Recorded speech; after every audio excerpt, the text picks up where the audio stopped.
Vikings take on the 4-4 Washington Commanders on Sunday at FedEx Field. And for Minnesota's defense, the quarterback that you're facing, Taylor Heineke, he's going to put up a fight. Started the last two games, resulting in 2 straight wins for Washington. And now he's going to face his former team at home, completing 67% of his passes, 7.5 yards per attempt. Not bad. Also presents the threat of mobility to extend plays, which could be a problem when guarding the likes of Terry McLaurin, big play receiver.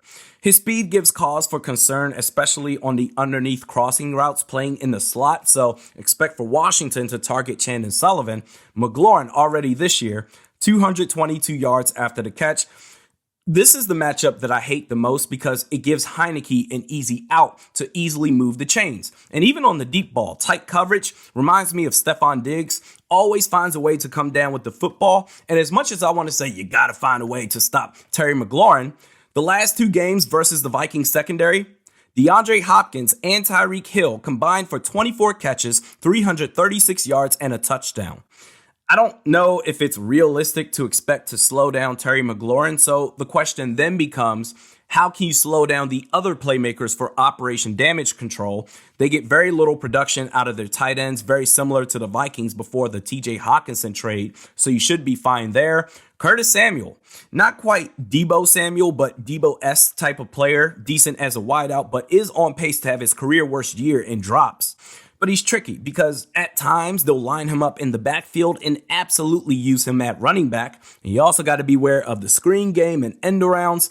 Go gadget Samuel. Outside linebackers, you got to set proper edges. In-play communication is key. If you realize too late what's happening, especially on the end around plays, he's as good as gone. To me, this is the guy you have to stop. In the passing game, if the Commanders were to win, Terry McLaurin tried to get it to where Terry McLaurin has to do it all by himself. Their running backs, Brian Robinson and Antonio Gibson, their ground game is nothing to raise hell about, although as a pass catcher, Gibson is kind of nice.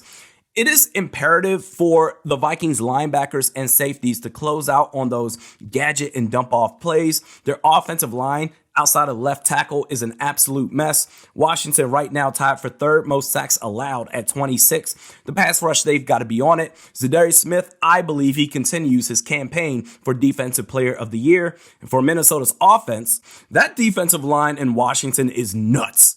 You're going to get a key matchup of Christian Darrisaw versus Montez Sweat. That's going to be fun to watch. We hailed Darrisaw as baby Trent Williams, so I'll take my chances.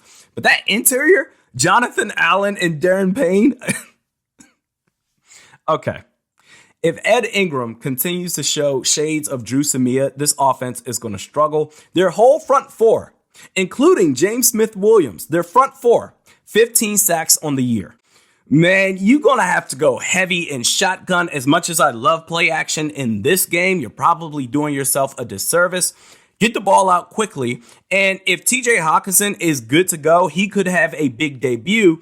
Their linebacker core for Washington is in a rough spot right now. Thursday's injury report, 2 of their starters, Cole Holcomb and David Mayo, both DNPs. So for Dalvin Cook and Alexander Mattison, if you can find your way past that fire of the first level and get to the next, you could have some success. And for Justin Jefferson, hard to believe, but has not scored a touchdown since week 1 against Green Bay. That changes on Sunday. If the offensive line can hold up in pass protection, which I don't know if they can, but if they do, then deep bombs to Justin Jefferson on deck. If not, yards after the catch is going to be a lot harder to work with, but it's very possible. I'm going to say the Vikings win this game after a missed extra point or 2 by Greg Joseph. The Vikings win this game 26-21. Comments. A-Woods TV. ATP is at this point. Yeah, seeing this right now, it's easy. I say to myself, oh, of course. So yesterday's video, I read a comment. It said ATP. My acronym game is so trash. I said, at the present, at the point, can't figure it out. I'm 34 years old, but I feel old as shit. I'm the young guy that tells everybody else to get off my lawn or get out of my sky, all these planes that are flying over my rooftop while I'm recording every what seems like 90 seconds so loud I have to start over and record again. It's like, yo, can you shut the fuck up? Get off my lawn and get out my sky, damn it. Kenneth Payne.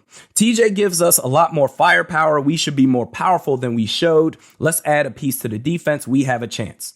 Yeah, so when I was talking about the tight end situation, Irv Smith Jr. with the injury, I was saying it's not that big of a deal if you don't find a replacement at tight end because they don't really give much to the team except for blocking. Whereas Dalvin Tomlinson, him being out for a while, that is a big deal. You can sign Ndamukong Suh right now. I felt like the team needed Suh, even with Dalvin Tomlinson in the lineup, but now you almost need to bring in 2 defensive linemen, Ndamukong Suh, and if possible, Sheldon Richardson as well. Kojak the artist. What if the Vikings actually beat the Bills? Crazier things have happened. I would definitely be on the Super Bowl train if they do. Well, you got to get past Washington first to get to 7-1, but if you can do that and then manage to somehow, some way beat the Buffalo Bills, listen, man, there comes a point in every fan's life individually where at some point for your team, you feel the most confident, like never before. So for me in 2009, with the Minnesota Vikings, I can't recall the exact moment, but I would say halfway through the season, every game that came up, I said, we can beat this team, we can beat this team, we can run the table, we can win the Super Bowl. And then in the NBA, I'm a Mavericks fan. In 2011, those playoffs, the second round, when they swept at the time, the 2-time defending LA Lakers with Phil Jackson as head coach, Kobe Bryant, Andrew Bynum, I said, they can win the championship. If the Vikings manage to beat the Buffalo Bills, they can win the whole damn thing.